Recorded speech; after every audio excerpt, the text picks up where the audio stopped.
Bom, boa tarde a todos. Hoje temos mais uma conversa biodinâmica, iniciativa da Associação Brasileira de Agricultura Biodinâmica e Associação Biodinâmica do Sul do Brasil. Começou no início de maio. Isso aqui, se eu não me engano, é a 9ª conversa. Hoje temos aí 2 convidados especiais para falar sobre viticultura e fruticultura biodinâmica. O Jefferson Nunes, agrônomo, com especialização em viticultura e enologia na Itália, formação aí em agricultura biodinâmica, e sommelier, diretor da Enolab, empresa que presta assistência na área de enologia, viticultura e agricultura biodinâmica. E a Deise Pericioli, enóloga, especialista em agricultura biodinâmica e ecologia, assessora e facilitadora de cursos e oficinas de agricultura biodinâmica. A ideia é trazer esse tema da fruticultura e da viticultura. A proposta de funcionamento, para quem nunca participou,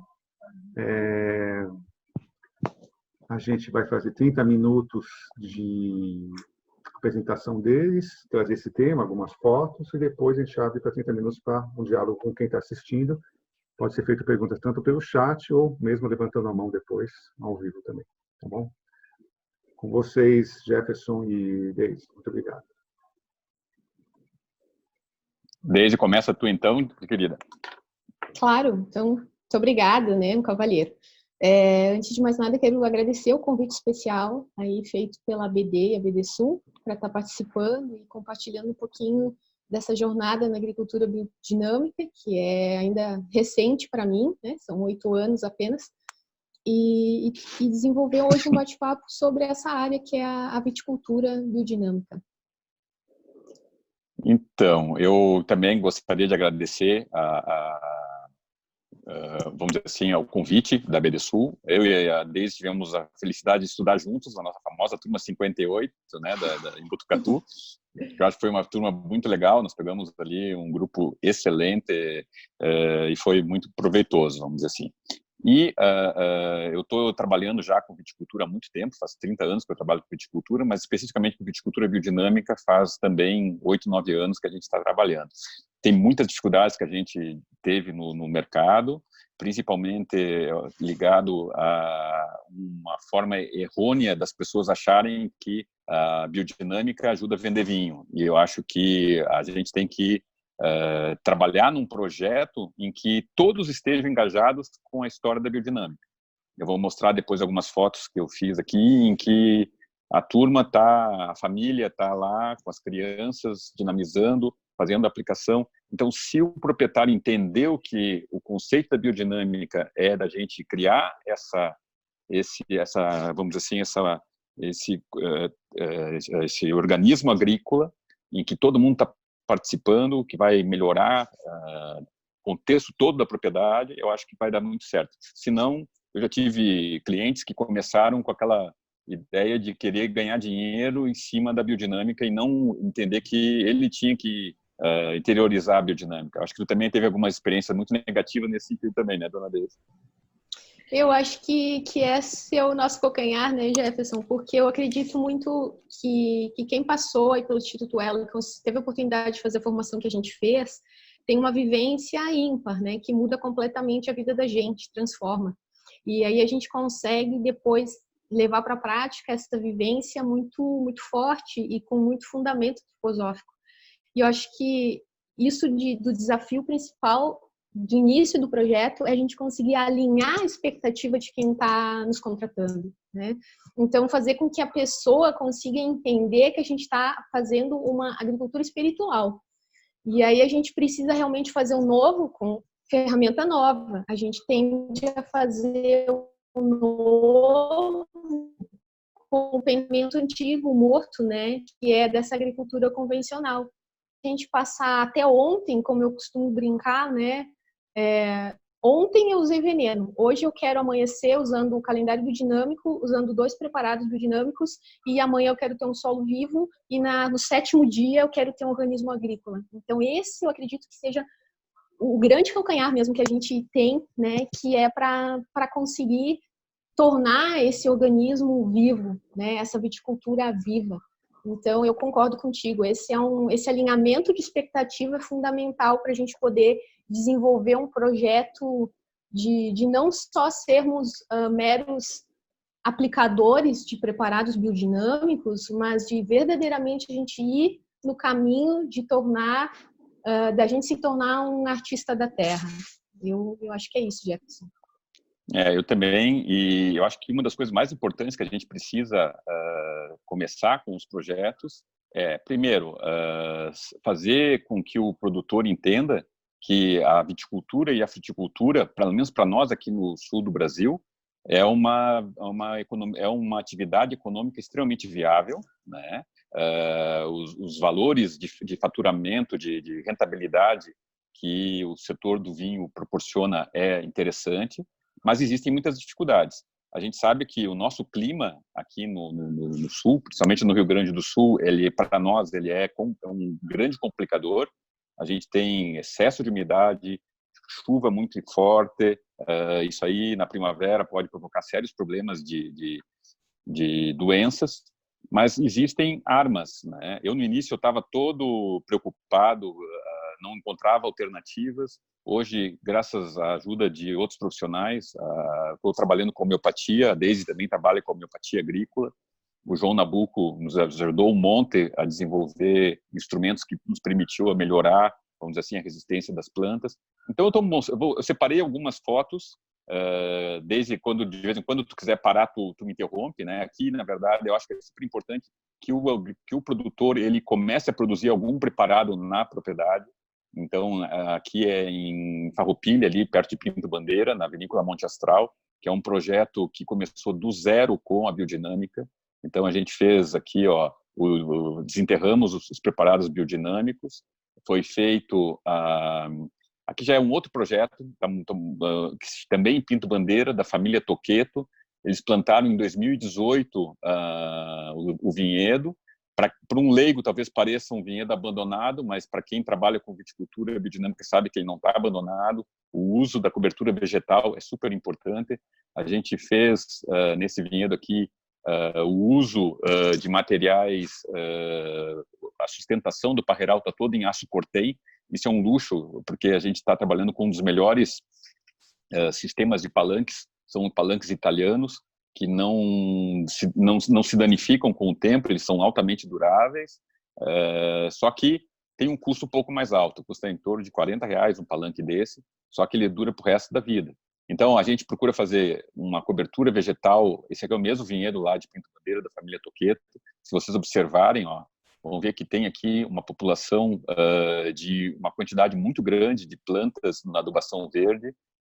Nós tivemos a felicidade de receber aqui em Caxias do Sul o Federico Orsi, que veio fazer uma palestra, que é um produtor de viticultor biodinâmico da região de Bolonha, na Itália, e que eu tive a oportunidade de conhecer os vinhedos dele, e ele me passou uma dica muito legal de trabalhar com um coquetel de sementes. Algumas sementes eu não encontrei, mas aqui nós temos trevo encarnado, trevo branco, cornichão, aveia preta, centeio, cevada, e essa população extremamente variada permite que a gente consiga ter o solo rapidamente ficou coberto, né? E as plantas de parreira estão quase que perdidas ali no meio. Não sei se estão conseguindo visualizar, né? Mas está bem pequenininha ali. Desde quer me ajudar de repente com alguma observação, de repente tenhas visto? Não, eu acho que super isso, né? Eu acho que a gente tem que desconfiar quando a gente chega num vinhedo que aquele solo tá limpo, né? Que não tem essa cobertura verde. Eu aí desconfio. Se eu vou visitar um lugar, a pessoa diz, eu não faço biodinâmica, eu vejo aquele solo limpíssimo, né? Que parece que foi recém-carpido, aplicado alguma coisa. Eu sempre desconfio. Eu acho que esse é o perfil, né? A gente trabalha com a vida, então é mais do que importante que a gente construa o solo vivo com a vida, não com o uso de qualquer sida, né? Fungicida, herbicida, tudo tá. A gente está trabalhando com esse sufixo sida, significa levar a morte para dentro. Então, a agricultura biodinâmica é esse exemplo do vivo, é uma agricultura regenerativa que vem a favor do vivo, né?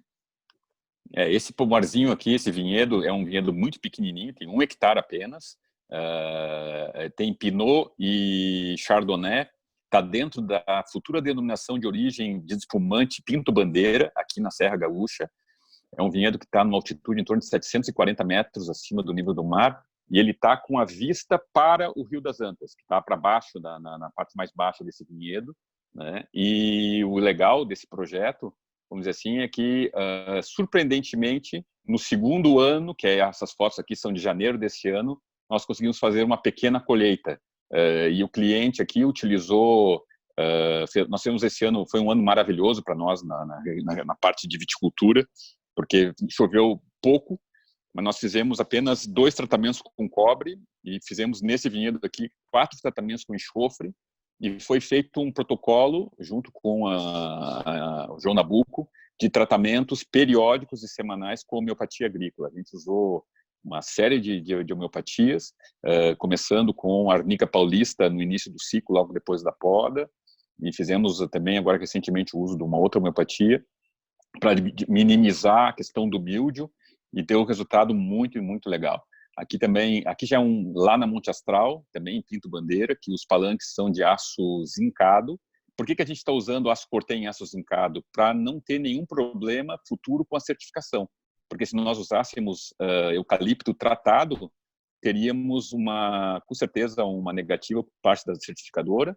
E se eu usar o eucalipto normal, a durabilidade é muito pequena. Em 4 anos eu tenho que estar trocando os palanques. Então a gente utiliza o aço zincado ou o aço cortém, né, para ter uma estrutura bem alinhada. Biodinâmica não significa relaxo, a gente tem que usar o que tiver de melhor, né? Aqui também são mudas de Bordeaux que a gente plantou na espaldeira para fazer um suquinho para a família. Tá? Aqui é a proprietária Fernanda Rutzen, que ela faz questão de vir de Porto Alegre para fazer a dinamização. Então nós coletamos o chifre esterco, dinamizamos, e a proprietária, ela está lá, ela quer dinamizar, e isso eu acho que é super importante, né, Deise? Eu super concordo, é uma insistência minha sempre, né? Eu digo que às vezes a gente tem sempre essa preocupação com a parte do solo dentro da biodinâmica, seja na fruticultura, na viticultura, enfim, a gente cuida muito bem do solo, cuida muito bem da nossa cultura, começa a fazer a inserção dos animais para os projetos que não têm, e os que têm a gente começa a trabalhar isso, mas o elemento humano, eu vejo assim que trabalhar isso para realmente trabalhar essa parte artística, né, que é trazer esse elemento humano que é super importante, que é o maestro. Então, se a gente não tem o proprietário envolvido diretamente, fica sempre mais difícil. Por mais que toda a equipe seja engajada e que seja feito dinâmicas de grupo, que você esteja ali o tempo todo trabalhando, eu acho que conseguir alinhar isso tudo é extremamente importante para ter sucesso, né? Eu lembro nas nossas aulas, o René sempre mostrou muitos casos, e nos congressos também, daqui da América Latina, a gente vê esse trabalho conjunto, né, de estar vendo o pessoal da equipe também lá trabalhando com atividades artísticas e dinâmicas para estar exatamente inserido no projeto como um todo, né? Não só da forma intelectual, eu entendi o projeto, eu quero que vocês, né, consultores, vão lá e apliquem para mim, mas muito mais essa coisa de integrar e ter esse luxo da proprietária estar assumindo esse papel de poder ir lá e ela mesma tá colocando a energia dela nesse projeto, eu acho fundamental. Eu também concordo, e acho que esse é o grande desafio que nós temos, né? Porque muitas vezes nós, como consultores e prestadores de serviço, acabamos sendo quase que deixados como os executores da coisa. A gente na verdade, não é um mero executor, a gente tem que passar a informação, auxiliar as pessoas a entenderem por que a gente está fazendo, por que é importante, de repente, dinamizar para nós que estamos aqui num ambiente em que tem uma força terrestre tão grande. Então, o preparado 500 a gente utiliza, sim, logo depois da poda, aqui foi quando foi feito o plantio, mas a gente usa muito o 501 em doses um pouquinho maior que em outras regiões, justamente por ter essa exuberância de força vital, essa quantidade enorme de água no sistema que precisa tirar com evapotranspiração. Então, o 501 a gente utiliza muito mais. E aqui, essas fotos que eu estou mostrando são fotos do vinhedo agora, lá do projetinho também, Pinto Bandeira, de 1 hectare do Toqueto, que tem um aço cortem, vocês podem ver aqui no canto, aqui, esse ferrinho que está enferrujado é justamente a produção. Isso aqui é um Pinot Noir que já produziu esse ano, em plena floração, sem doença nenhuma. Vejam que aqui embaixo, ó, o Trifolium incarnatum, que é uma das plantas que a gente utiliza, fixadora de nitrogênio, que dá uma beleza, as abelhas, os insetos ficam atraídos, o vinhedo vira um jardim, nós conseguimos papoula, plantamos papoula também no meio. Então, essa preocupação de trazer essa diversidade de plantas. Outra coisa que a gente usa muito, o pessoal aqui na Serra adora alcachofra, então a gente trouxe sementes biodinâmicas de alcachofra da Itália, semeamos as sementes, introduzimos essas sementes no projeto. Aqui é uma foto panorâmica lá da vinícola Monte Astral, em Pinto Bandeira. A gente plantou um monte de girassol para justamente trazer os pássaros no segundo momento, mas principalmente as vespas e as abelhas, para que elas tivessem condição de se alimentar. Então, a gente semeou o girassol num ponto nobre do projeto, com a vista, no fundo, aqui vocês veem o vinhedo, né? O girassol floresceu super bem, e esse projeto é um projeto muito pequeno, do ponto de vista de área. Nós temos 9,7 hectares, mas de uma diversidade muito grande. Os proprietários deram carta branca para que a gente criasse um organismo que antes era monocultivo de pêssego. Essa propriedade aqui era uma propriedade que só tinha pêssego. Hoje ela tem, dos 9,7 hectares, tem 2,7 hectares de vinhedos, e vai ficar nisso. Tem 1 hectare de azeitona, tem uma área de roça para a família, que tem ali as alcachofras, tem milho, que serve depois para as galinhas. Depois, uma parte muito grande de área de mata, que é preservado, que a gente vai lá fazer as reuniões, curtir uma cachoeirinha que tem dentro, um riachinho que passa dentro. E depois foi mantido agora, ontem eu estava trabalhando, inclusive, lá para concluir, uma área que tinha um pomarzinho pequeno de caque, que foi retirado para nós plantarmos uma pastagem biodinâmica, onde nós usamos apenas o que é permitido, né, o fosfato natural, calcário, adubação orgânica, para semear essas pastagens, para daqui a poucos meses entrar com ovelha, galinha, pato, ganso, peru, ou seja, trazer o animal para dentro do organismo agrícola. Isso eu acho um dos pontos assim cruciais, desculpa te interromper, Jefferson, que a gente consiga fazer e que ter essa autonomia dessa carta branca eu acho fundamental, porque às vezes a pessoa nos chama para o projeto, mas na cabeça dela ela já tem todo delineado e quer que a gente vá lá muito mais trabalhar numa gestão de pessoal do que propriamente desenvolver a nossa função, né? Que é o que a gente gosta de fazer, que tá harmonizando, equilibrando essas forças e construindo essa paisagem. Eu acho que isso é fundamental e sobretudo na nossa região, que a viticultura impera, ter essa possibilidade de mostrar que sim, é possível, não só dentro do monocultivo produtor de uva, ou como tu disseste, aí era pêssego, né? E a gente sabe que a viticultura na Serra é grande, mas a fruticultura também, principalmente nessa região de Pinto Bandeira. Então, você conseguir fazer esse trabalho de não só trabalhar com a uva, mas a uva fazer parte desse organismo é fundamental. Eu até hoje não peguei um projeto de implementação de vinhedo, que aí a gente tem essa carta branca muito mais digamos, autonomia, né, para trabalhar. Normalmente eu pego conversão de vinhedo, e aí que às vezes vem essa questão de chegar e encontrar plantas que foram botadas na terra no período errado, não foi feita a nutrição adequada, faltava irrigação, a pessoa às vezes não tem o conhecimento básico da viticultura, não digo nem da biodinâmica, né? E esses desafios têm que ser sempre reparados. Então, quando a gente faz a conversão, às vezes eu sinto essa dificuldade que é um ritmo que a gente precisa para desintoxicar um solo, para corrigir uma nutrição que não foi feita adequadamente. Isso leva um tempo, e aí é que nem tu falaste no início, às vezes a gente acaba, os projetos terminam porque a pessoa já tem na cabeça dela um formato e ela quer o resultado tão rápido quanto é quando a gente usa uma adubação química. E eu sempre digo, gente, não tem como fazer milagres. né? A homeopatia a gente sabe que funciona super bem, mas ela não vai exterminar, né? Porque na agricultura biodinâmica a gente não quer a morte, a gente quer a vida, a gente precisa equilibrar a formiga, o mildio, os desafios são grandes. Mas eu acho que isso que tu consegue fazer, de começar um projeto do zero e avançar, a gente percebe aí um vinhedo de 2 anos. Tem lugares que eu entro que já está 3 anos plantado e que, tipo, a sensação que tu botou ontem, entende?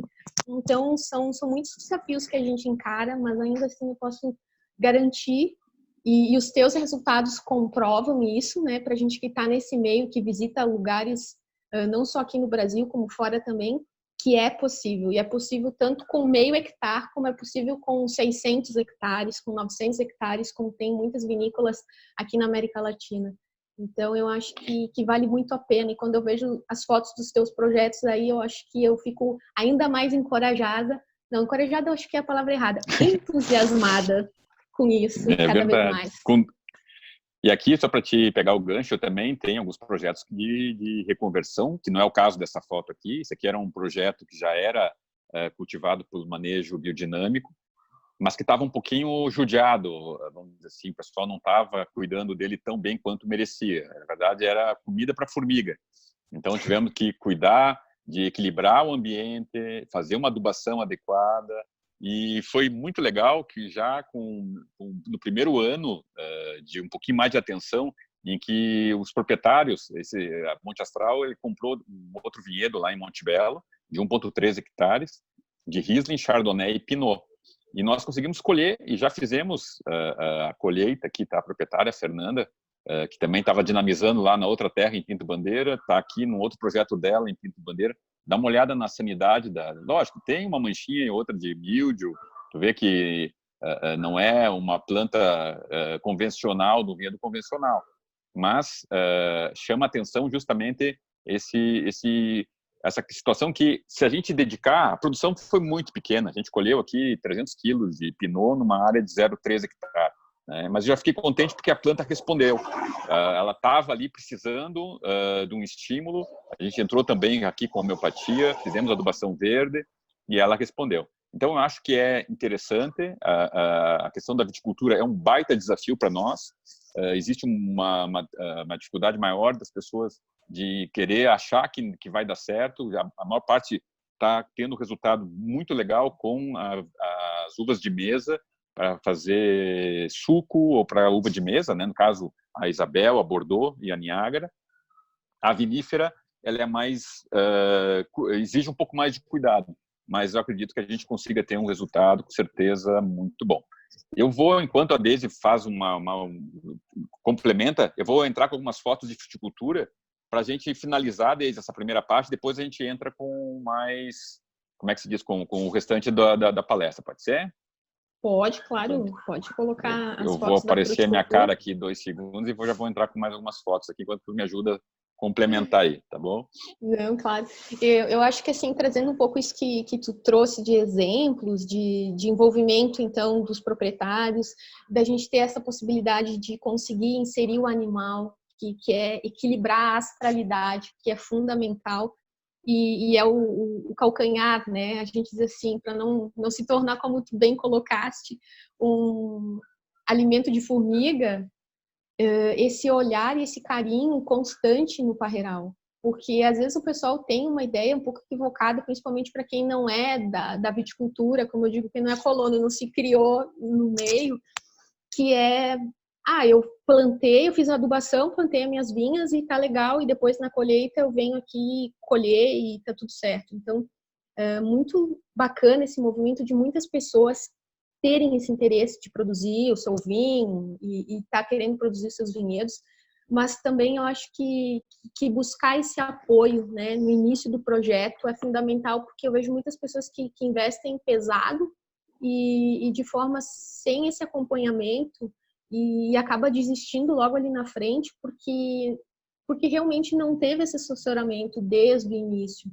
E eu acho que acaba que fica mais caro. Às vezes as pessoas têm a dizer assim, eu não vou pegar um assessor porque é caro, mas no fundo o investimento que ela faz sem saber, eu acho que ela acaba perdendo muito mais, né, do que tendo esse acompanhamento do início. É a mesma coisa. Eu me lembro que eu tentei ser autodidata com a biodinâmica e só me ferrei, né? Porque, na verdade, é impossível entender a biodinâmica sem fazer o curso em Botucatu, né? Então, na hora que eu fui fazer o curso em Botucatu, aí que eu comecei a decifrar e comecei a entender a grandeza que é a antroposofia, a biodinâmica e a aplicação nisso na agricultura. Rapidamente, eu vou dar uma pincelada aqui com alguma coisa com fruticultura, que eu acho que, para nós, no sul do Brasil, também é uma alternativa importante, até porque, dentro do contexto de compor o organismo agrícola, é fundamental que nós tenhamos outras frutas, tanto para consumo da família, ou para comercializar, ou para servir de alimento para a fauna que está ali dentro desse organismo agrícola. Então, em Santa Catarina, eu vou citar um pouco agora um exemplo de um trabalho que a gente está fazendo bem interessante, a Associação Biodinâmica do Sul, cuja sede é Florianópolis, né, que engloba os 3 estados aqui do Sul. Está participando de um projeto muito legal de certificação do grupo de certificação da certificação participativa Serra em Ação, serração, porque tem muita serração ali nessas propriedades, né? Essa foto que eu estou mostrando agora aqui é de um projeto muito legal que já está certificado orgânico, tá? Que está em fase agora de certificação para Demeter. É de um projeto... É serra em ação, não é serração. Eu sei que é serra em ação. Tudo bem? Né? Mas eu achei legal, porque lembrou um pouquinho da serração, né? Que tem muito na serra também, né? Mas olha só, aqui é um pomarzinho pequeno de amora, foi plantado no início desse ano, em Rancho Queimado, que é da Edna e do Alexandre, já está com o início de floração. Aqui também está o pomar dele, ó, vejam, tem irrigação, é bem interessante, fizemos um trabalho bem legal. Outra parte do projetinho deles também, que tem resultado legal, porque tem um custo caro, veja, o pessoal compra a fruta do Physalis com preço muito legal. Então, o Physalis, esse produtor, ele produziu as mudas, semeou, cuidou, a gente fez todo o tratamento com homeopatia no viveiro, lá onde ele tinha as mudas. Depois, na hora de transplantar, foi feito todo o protocolo com o preparado 500, depois o preparado 501, aqui bem bonito. Aqui já é do mesmo proprietário, porém uma propriedade que ele são as framboesas. Nossa, foi meio complicado, tive uma seca muito séria ali em Rancho Queimado, e nessa propriedade demorou um pouco para conseguir colocar a irrigação. Então, infelizmente, embora as frutas estivessem bonitas, a produtividade caiu muitíssimo por falta de água. A framboesa é uma planta que exige uma irrigação alta para conseguir ter a produtividade. Só que a framboesa é um fruto que tem um valor muito alto, em torno de R$70 o quilo. Então, essa é uma planta que dá um trabalhão do cão, mas também pode gerar um resultado interessante. E aqui, para finalizar a parte da fruticultura, é um pomar de pitaia, do João Matos e da Rose Matos, que fica em, como é que chama? Ituporanga, em Santa Catarina, no Alto Vale do Rio Itajaí. A pitaia, vamos dizer assim, deu um resultado muito interessante, embora essa propriedade, nesse momento aqui, foi o que bati a foto, ainda não estava com irrigação. Aqui, o que eu fiz? Em vez de usar muito o 501, justamente foi um ano muito seco, a gente trabalhou bastante o 500 para minimizar essa evapotranspiração, e o resultado foi excelente. O João conseguiu fazer a primeira safra dele, já está certificado orgânico, está em fase agora de certificação Demeter, e é um pomar, uma propriedade minúscula, tem 4,8 hectares o sítio dele, mas a gente está fazendo um projeto, começou com paia, tá? Mas a gente vai trabalhar, na verdade, com azeitona, aumentar a área de pitaia, vamos entrar também com pomar, vamos plantar lúpulo, para muito pequeno, mas que tem, vamos dizer assim, uma diversidade enorme em relação a esse conceito do organismo agrícola. Deise, contigo para a finalizar o tempinho e abrir as perguntas. As tuas framboesas agora me fizeram lembrar de um projeto ATER que também foi realizado pela BDSU e que eu tive a oportunidade de participar em alguma das etapas, que também era com viticultura. Eu não estou lembrada agora o município exato que era, no problema aí é de memória, né? Mas eu lembro que ele tinha os vinhedos e que começaram a vir espontaneamente as framboesas. E aí ele passou a roçadeira e aquilo espalhou. E era muito legal, porque daí agora no inverno que a vinha, né, tá nesse período de introspecção, vamos falar assim, hibernação, tava colhendo um monte de framboesa e ele disse, olha que eu nem plantei. Eu cortei, passei a roçadeira, aquilo se espalhou e aí eu disse, bom, mas que bom, né, a natureza mostrando as possibilidades que essa multidisciplinaridade que a gente vê em tudo que é coisa, a gente conseguir botar mais, né? Não ficar só no monocultivo, de trabalhar várias coisas.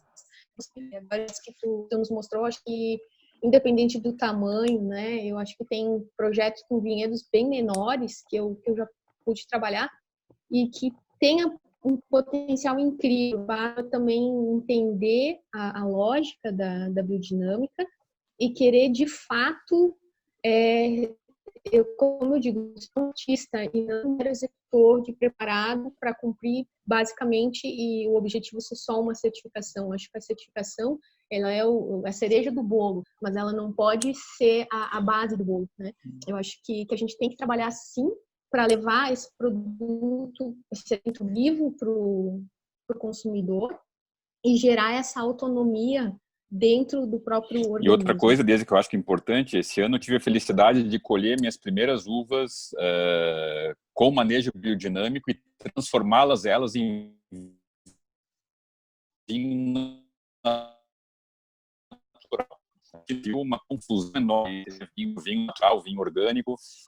Então, vamos dizer assim, no momento em que eu consegui ter uma uva que eu sabia o que eu estava colhendo, eu soube através do caderno de campo o que foi utilizado, porque a gente acompanhou aquilo desde o início, né? Ter a possibilidade de fazer uma fermentação, tudo bem que eram pequenas produções de Pinot, Chardonnay e de Riesling, né? Mas fazendo essa fermentação com todo o cuidado de colher a uva no maturação, então, usar a análise para fazer a coisa, não ser o empirismo, né? Eu visitei vinícolas na França e na Itália, algumas maravilhosas, de grupos super ricos, né, que tem muita grana, mas outras muito pequenininhas, que o pessoal tinha um cuidado enorme de colher a uva no ponto perfeito de maturação. Então, a gente, como técnicos também, né, precisa ter esse cuidado. Então, avaliar a matéria-prima e saber que não é porque a gente quer fazer um vinho natural que a gente vai simplesmente deixar fermentar a 30 graus, 34 graus. Então, essas uvas foram por uma câmara fria, ficaram lá na câmara fria, então, todas as enzimas que promoveriam uma oxidação, a lactase, a tirosinase, inibidas pelo frio, estavam lá, mas não estavam atuando. E a gente escolheu, essa empresa não tem vinho, é uma vinícola legalizada, para poder fazer a fermentação desse vinho. E o que o proprietário quis? Ele não queria que misturasse a uva dele com a uva dessa vinícola. Então, ele alugou a câmara fria da vinícola. Nós botamos os nossos tanquinhos ali dentro, a uva foi feito o esmagamento, não foi feita adição de SO2, a levedura fermentou com a levedura autóctone, eu acho mais bonito, muito enorme, então a levedura que veio do vinhedo, todo santo dia a gente ia lá, coletava as amostras, levava para o laboratório, monitorava a quantidade de células vivas e células mortas que estavam fermentando, para que não tivesse nenhuma surpresa. Nós não intervimos em nada em relação a ativante de fermentação. Então, só colhendo no ponto certo, fazendo uma deburbagem super tranquila, sem maiores, só com frio, e trabalhando o quê? Com temperatura controlada e análise. Os vinhos ficaram muito legais. Nós fizemos petenate também, algumas garrafas de espumante, fermentação ancestral. Vamos agora degorjar daqui a uns meses. Mas fiquei feliz porque a proprietária, né, a Fernanda, comemorou o aniversário dela tomando um vinho que ela ajudou a produzir, a uva, que colheu a uva, que nós fermentamos, sem sulfito, sem nada. Então, foi uma satisfação muito grande. Obrigado, Jefferson e Deise, por esse início. Foi ótimo, muita experiência concreta, né, em várias escalas, né? E a gente gostaria, então, de começar com essa fase agora de conversar um pouco, né? Tem algumas perguntas já que fizeram aqui no chat. E vou fazer uma pergunta que vou envolver de manejo, né? Vocês falaram alguma coisa dos preparados, né, de homeopatia, mas assim, como que é em relação, além dessas práticas, né? Como que é? Vocês estão utilizando, como que é o uso, por exemplo, do calendário biodinâmico? Vocês têm uma preocupação de substituir o cobre por alguma outra, um outro substituto que não seja, porque o cobre tem restrição, né, com metal pesado. Então, esses dois temas de manejo, né? O calendário e do cobre. Posso começar eu, Deise? Pode, claro. Então, o calendário biodinâmico a gente usa para tudo, na verdade, Pedro. Para você ter uma ideia, até nas degustações, a gente está seguindo aquela tabelinha do René, do calendário da Argentina, em que, dependendo do dia, tu vai ter um vinho em que tu vai perceber que os aromas estão muito mais presentes, se tiver em dia de flor. Então, a gente usa realmente para tudo. Então, para poda, desfolha, desbrota, desponta, colheita. Então, a gente segue o calendário, os nossos clientes, eles já se programam as vindas deles para os vinhedos para fazer uma aplicação de um preparado, ou mesmo para fazer uma atividade específica com o calendário.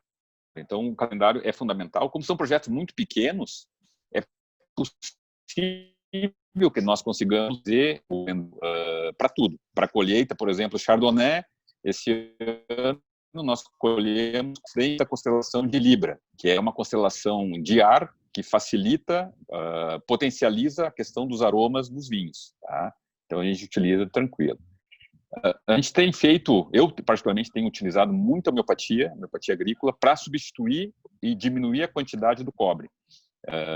E mesmo usando o cobre, eu não estou usando mais tanto o sulfato de cobre convencional, a calda bordaleza, mas sim o cobre, o elemento cobre, vamos dizer assim, em doses muito pequenas.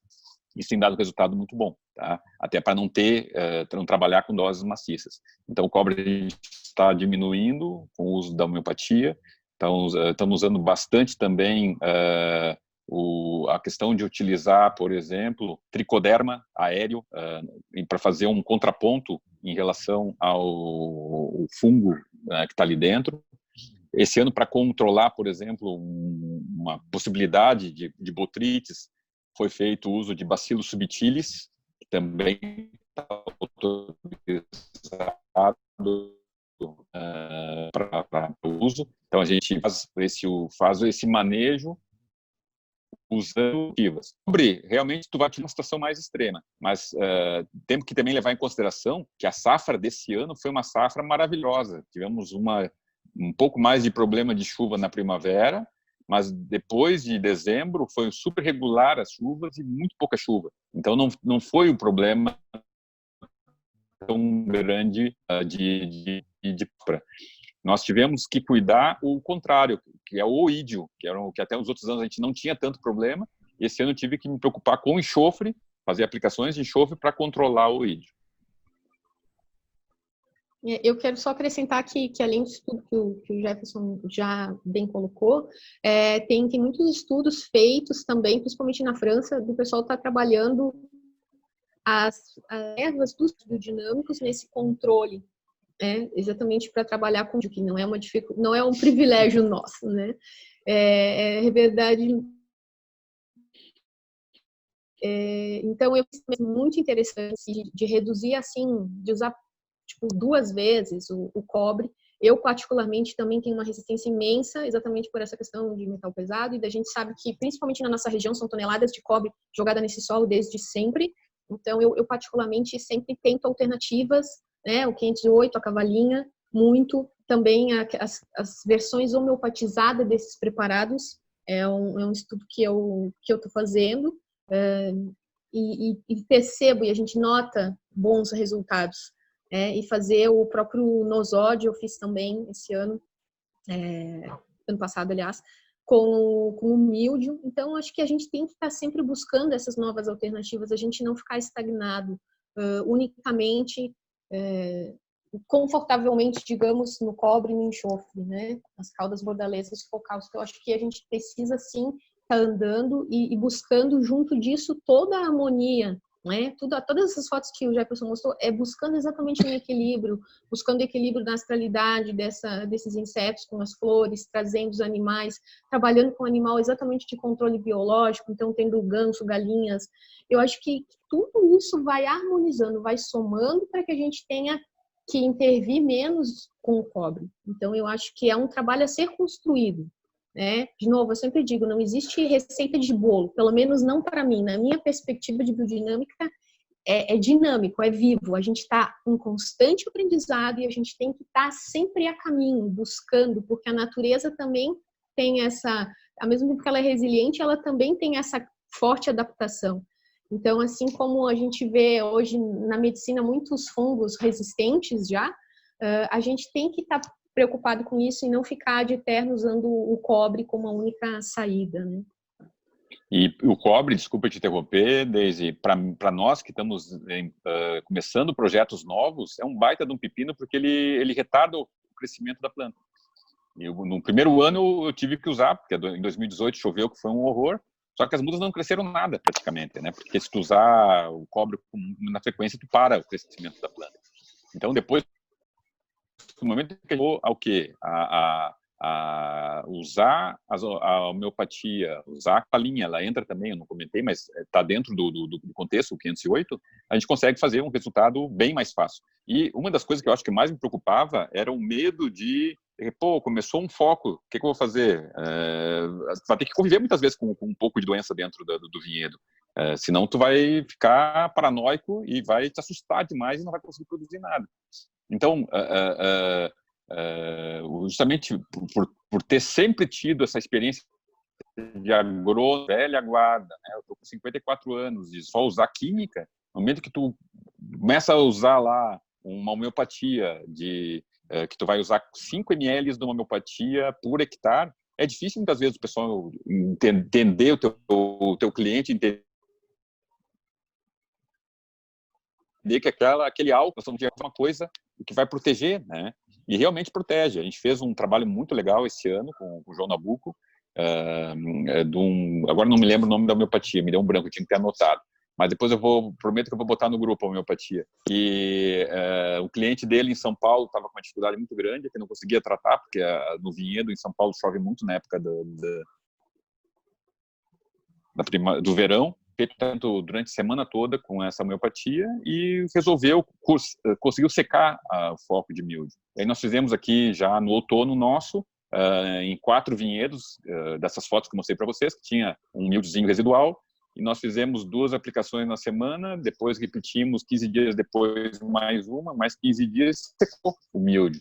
Então dá para conviver. Lógico, as produtividades talvez não sejam as mesmas que nós vamos conseguir com um vinhedo convencional, que tu vai utilizar lá um sistema super forte, que tu vai garantir que não vai ter nenhuma perda na floração. Mas aquilo que tu falaste, Daisy, de o míldio não é um problema só do Brasil. Eu, em 2018, fui para Itália, fui para França, e eles tiveram uma primavera horrível, com muita chuva, e eu vi míldio em vinhedos na Toscana, vi míldio na França, os caras meio que desesperados também. Então, quando tem uma pressão forte para míldio, qualquer produtor biodinâmico em qualquer lugar do mundo vai sofrer e vai ter que saber que, de repente, vai ter que fazer um ajuste da produtividade. E eu acho que isso que tu falaste, assim, quando a gente tem que entender que a gente teve, acho que foi 2 anos atrás, um míldio comendo solto na serra, né? Foi difícil, assim. E foi difícil, foi difícil para nós biodinâmicos, mas também foi difícil para quem estava no convencional, que fazia, nem vou falar o número de aplicações, parava de chover, ia lá, parava, sabe? E também perdeu. O problema é que quando a gente entra demais com o veneno no barril, a gente tem que pensar na próxima safra. Se essa já perdeu, eu tenho que pensar já na próxima. No que eu vou trabalhar no ano que vem? E aí a gente que teve todo esse cuidado, foi afetado, obviamente, com todos os outros. A diferença é que o nosso vinhedo vai responder muito melhor no ano seguinte, porque ele não está tão intoxicado. Então, é isso que é difícil as pessoas entenderem. A gente não está dizendo que biodinâmica é o paraíso que nunca vai ter, até porque a gente sabe que a dualidade, as polaridades, são o que a gente está tentando equilibrar o tempo todo. O problema é que as pessoas querem que a semente germine sem que ela passe pelo caos, e isso é impossível. A gente não opera milagres. Então, se a semente precisa necessariamente passar por esse caos para germinar, a gente tem que estar ciente que a gente está trabalhando com a natureza, a gente vai ter sempre muitos desafios. E ainda assim, a natureza é tão abundante que mesmo quando a gente perde, a gente está ganhando. Tem que responder mais perguntas, nós estamos estendendo demais aqui, falamos muito. Eu vou fazer uma... Considerando que tem várias perguntas, tem muitas perguntas, eu vou tentar juntar uma pergunta mais ampla, né? Que mistura, assim, ampliar um pouco o que vocês já falaram, várias coisas de controle fitossanitário, né? Mas agora vamos entrar um pouco na parte de manejo. Tem algumas perguntas do tipo, de um lado, a questão genética, se existem algum estudo de variedades adaptadas ao manejo biodinâmica. Outra pergunta relacionada a consorciamento, né? Uma pessoa pergunta se é possível fazer algum tipo de agrofloresta, ou seja, consorciar uvas com outras frutas de clima temperado ao mesmo tempo, e a questão do manejo da cobertura, adubação verde na época da rotação da uva.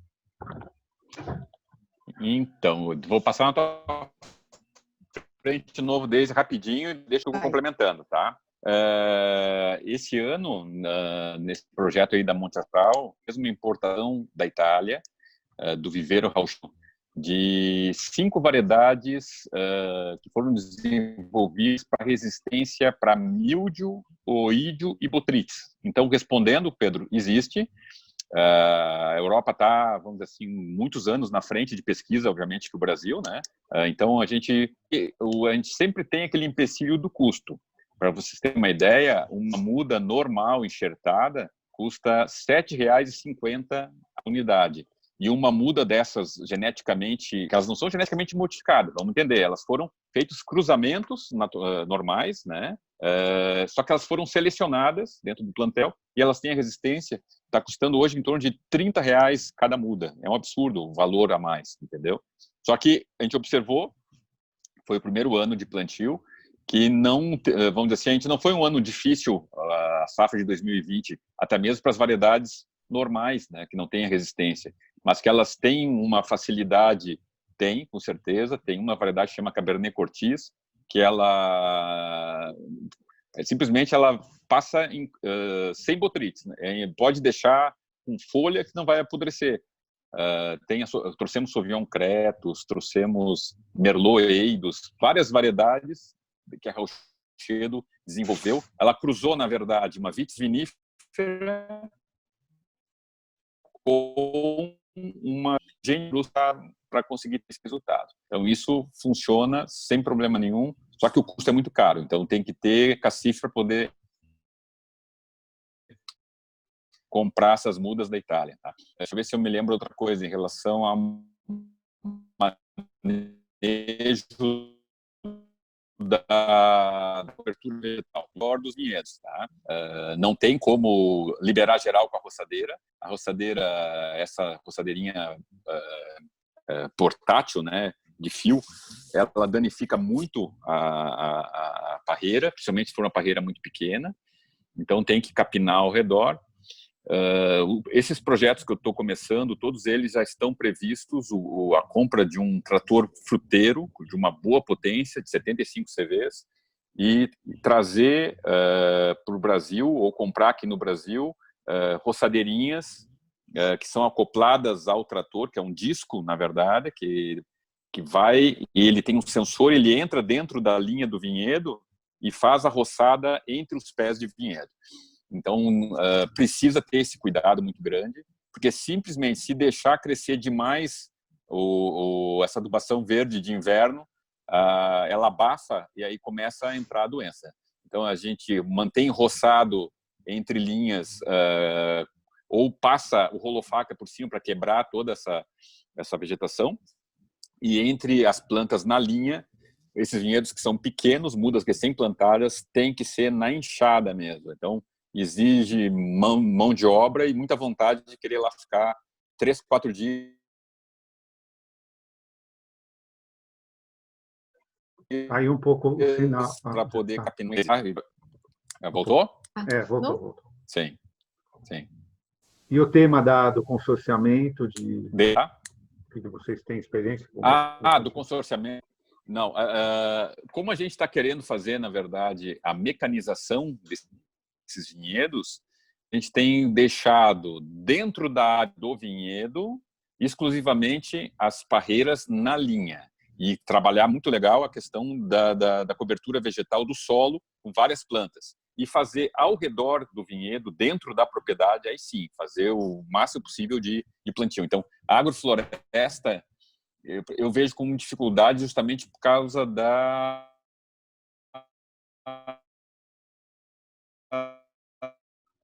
Caiu um pouquinho de novo, Zé. E de sérios problemas de... Voltou ou não? Voltou, agora voltou. Está caindo o sinal da internet, conseguiu? Voltou? Tá. Voltou. Então, eu tenho alguma dificuldade de vislumbrar o agrofloresta com vinhedos, principalmente vinhedos de vinífera. Agora, uva de mesa, nós fomos pensar de repente, em fazer como antigamente os parreirais aqui na Serra, de Isabel e de Bordeaux, previa o tutoramento ao redor com árvores de plátano, de outras árvores que serviam de estrutura. Então, nesse caso de uma uva mais resistente, sem problema nenhum. Agora, a uva vinífera eu vejo com dificuldade. Eu acho que para complementar isso, essa parte, né, do que tu falaste, de fazer, às vezes, esses consórcios, né, na entrelinha que funcionam super bem. Então, já teve casos de cultivar a própria camomila, as ervas dos preparados biodinâmicos em entrelinhas, que acaba sendo uma ajuda, mas também no entorno a gente ter árvores frutíferas, desde que exatamente não cheguem numa distância que ela não chegue a fazer esse sombreamento. Então, isso sim, às vezes ocorre, porque eu lembro muito na minha infância, né, que ao redor dos vinhedos era como se tivesse tinha os figos, sempre tinha frutíferas, né, no entorno. Então eu acho que isso sim se fazia muito antigamente e às vezes a gente perdeu um pouco exatamente por a questão da mecanização.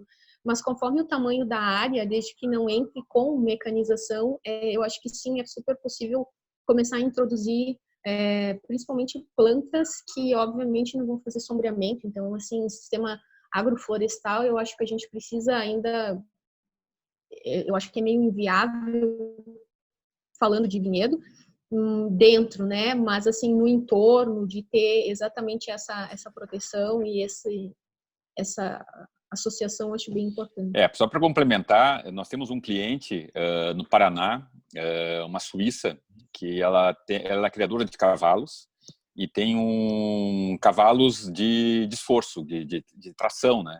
Então, o vinhedo que ela está implantando, esse ano, o ano passado foi plantado os porta-enxertos, agora nós vamos fazer a enxertia. Então, ela vai usar a tração dos cavalos para fazer a aplicação dos preparados biodinâmicos e dos tratamentos. Está usando o cavalo para afofar o terreno e ela plantou nas extremidades do vinhedo árvores frutíferas, árvores de flor.